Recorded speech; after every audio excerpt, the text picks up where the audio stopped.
가장 큰 핵심적인 문제는 뭐냐 하면 한국 대학은 지금 완전히 기업화되어 있다는 거예요. 그래서 기업의 하부기관으로 다 돼 있어요. 그리고 한국 대학이 추구하는 이데올로기 자체가 자본의 이데올로기를 생산하는 이데올로기 생산 기관이고 자본이 요구하는 노동 인력을 제공하는 기관이고 완전히 자본의 하부 조직으로 돼 있다는 게 이제 제가 한국 대학을 보는 관점이고요. 자본이 대학을 이렇게 먹는 것은 굉장히 상징적인 사건이에요. 이것은 자본의 총체적 지배가 완료됐음을 뜻한다고 저는 생각해요. 왜냐하면 자본이 이미 완전히 한국 사회 전체를 지배하고 있어요. 한국 사회는 군사 독재에서 민주화로 온 게 아니고 군사 독재에서 자본 독재로 이행한 사회다. 그것을 비판한 마지막 진지가 대학이었어요. 특히 대학 안에서 인문사회학. 이게 이제 일종의 비판학이죠. 이것을 완전히 장악하고 지금 이제 완전히 사실상 무릎 꿇혔죠. 그 논리가 취업 대학론이에요. 대학을 취업률 가지고 평가하는 전 세계 유일한 나라예요. 이것은 전 세계에서 가장 천박한 고등교육 담론이 지배하는 사회란 뜻이에요. 한국 사회라는 게. 어느 나라에서 대학을 취업률 가지고 평가를 해요? 이건 정말 있을 수 없는 얘기고요. 게다가 지금 우리 중앙대학교처럼 재벌이 직접 들어와서 완전히 지배하는 또 성균관대학교 그런 데도 있고 그 자본 권력이 사실상 평가하고 지배하는 거죠. 그게 중앙일보 대학 평가예요. 그러니까 지금 한국 대학의 이 가치라고 하는 것은 이건희가 어떻게 보느냐. 이건희가 보는 대학이에요. 또는 이재용이 보는 대학.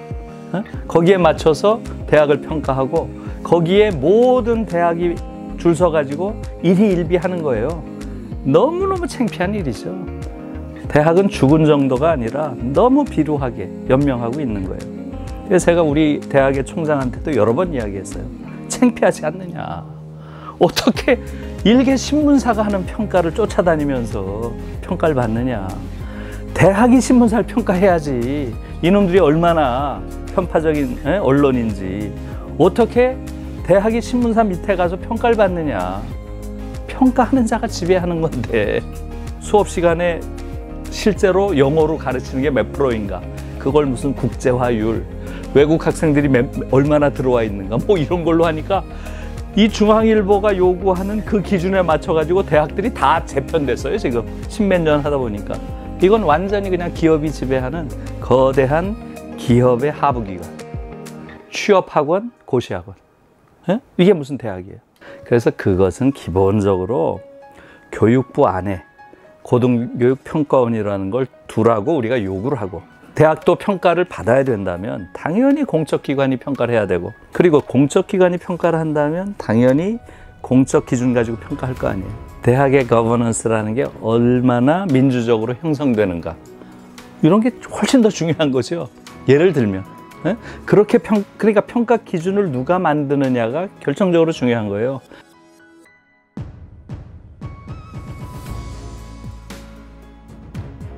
87%가 사립대학인 거예요.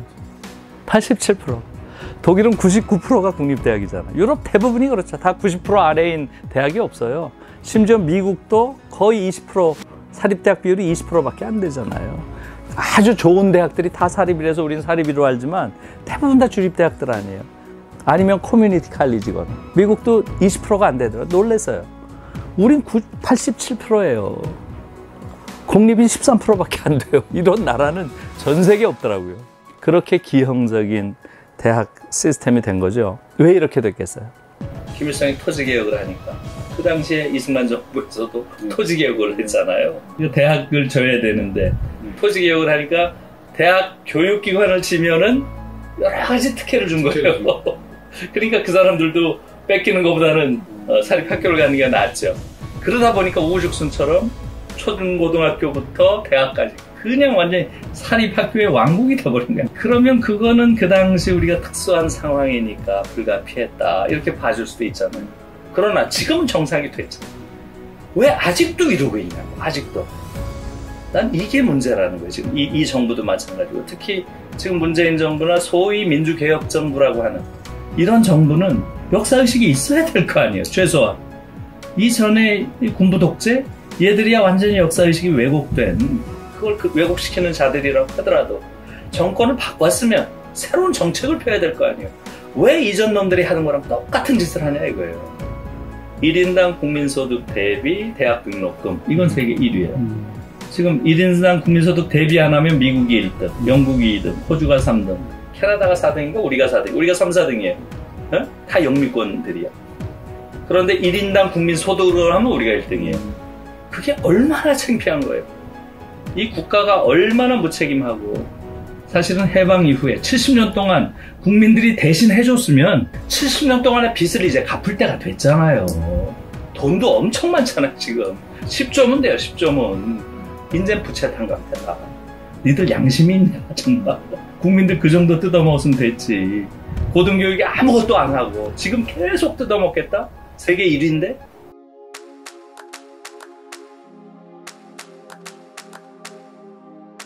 오늘날의 독일을 만들어낸 것은 사회혁명이 아니라 교육혁명이라고 보고요.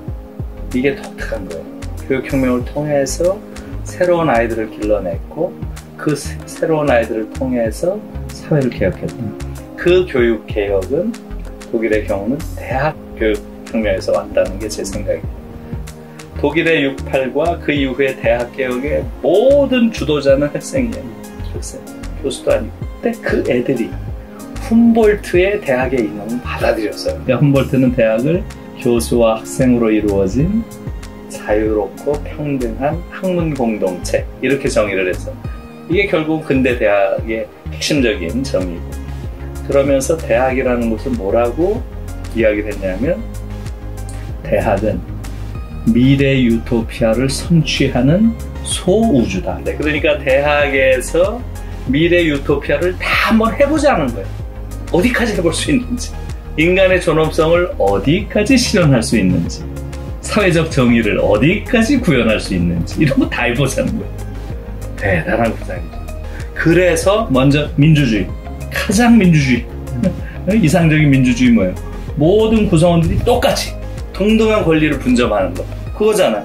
그러니까 대학의 3주체, 교수, 학생, 그 다음에 조교와 강사, 요 세 그룹이 33.3%씩 갖는 게 가장 정의롭고 이상적이다. 그리고 나서 총장 선거했잖아요. 그러니까 조교가 딱 나와가지고 딱 압도적으로 된 거예요. 그 다음에 사회정의, 사회정의 차원에서 대학이야말로 정말로 사회정의가 구현된 social justice, 이게 가장 이상적으로 구현된 공간이 돼야 된다. 이렇게 본 거예요. 거기서 가장 문제가 된 건 뭐겠어요? 바로 부잣집 아이들은 공부만 하는데 집이 좀 어려운 아이들은 일하면서 공부해야 되잖아. 생활비를 벌어야 되니까. 독일은 학비는 없잖아요. 학비는 이미 없어졌는데 생활비는 자기가 버는 거거든요. 바펙이 이때 들어온 거예요. 70년에 들어온 거예요. 바로 이때. 그러니까 이것도 바펙이 들어온 이유는 대학이야말로 가장 정의로운 공간이 돼야 돼요. 그 다음에 이제 대학은 사실은 권력 비판하기 위해서 존재하는 거예요. 왜냐하면 대학의 존재 이유는 진리 탐구잖아요. 진리를 탐구하는 것인데, 진리라고 하는 건 기본적으로 보편성의 원리에 입각한 거예요. 권력이라는 것은 필연적으로 특수한 이해를 추구하잖아요. 그러니까 대학은 진리를 추구한다는 그 본질 때문에 필연적으로 권력과 갈등할 수밖에 없는 관계라는 거죠. 그래서 대학은 항상 권력을 비판해왔던 거예요. 중세 때는 중세를 지배했던 종교 권력을 비판해왔던 것이고, 근대 들어와서는 근대 사회를 지배하고 있는 권력과 싸워왔던 거죠. 그래서 독일 대학에서는 비판 대학이라고 하는 거예요. 대학이야말로 권력 비판의 핵심, 센터가 돼야 된다. 가장 이상적인 민주주의 모델이 된 거예요, 대학이. 그 다음에 이제 사회 정의가 구현된 것, 그 다음에 권력 비판의 중심이라고, 이 세 가지 중요한 것입니다.